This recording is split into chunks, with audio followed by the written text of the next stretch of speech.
Langley Air Force Base. He was rushed to the hospital for tests, and that is when a moment happened that changed everything. As the doctors and nurses are all starting to stand over me and work on my body, somebody sat down to the left of me and started stroking my arm, telling me everything was going to be okay. And while this alarm is going off and while people are shouting and you can hear the nervousness in their voice, I was very aware that they knew something was wrong.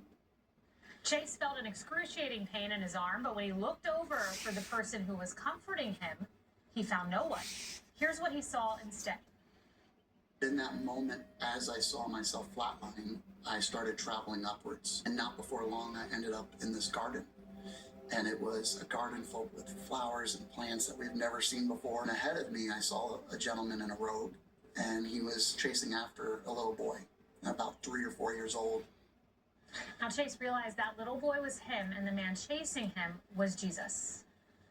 But as sure as you're sure of what your left hand and your right hand is, and you look in the mirror and you know it's you, I knew it was Jesus. And in that moment, Jesus turned to me, and he basically showed me, this is what your life should be. Spreading light, love, and laughter.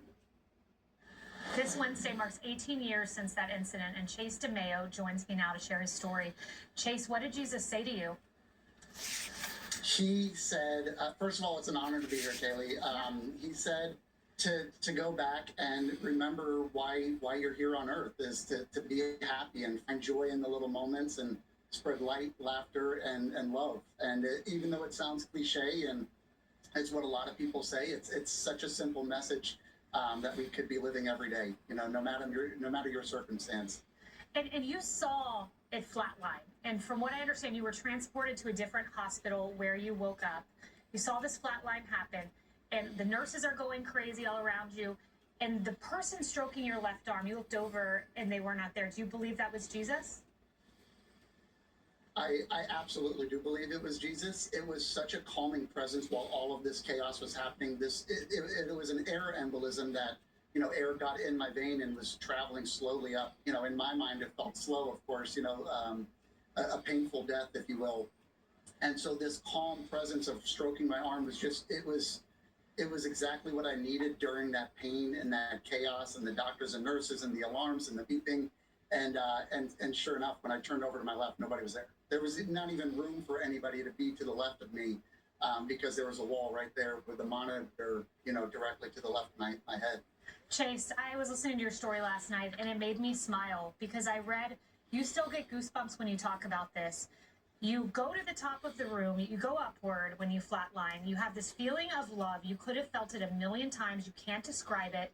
And then you describe the colors you have never seen in this garden. We don't have colors like that here. That is almost a verbatim quote from what Gabe Perot told me, who had a similar experience.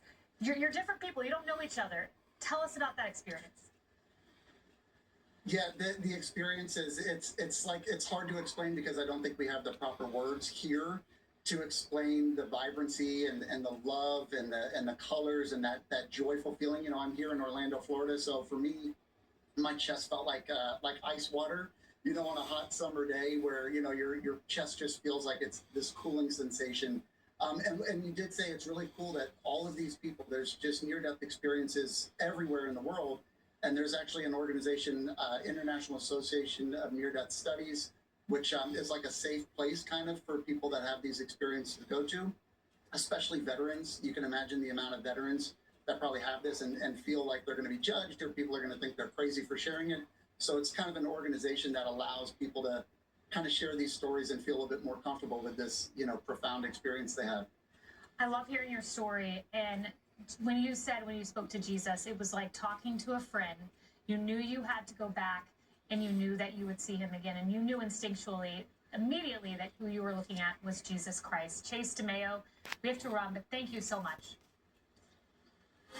Appreciate him sharing his story. And Gabe Perot, really inspiring stories.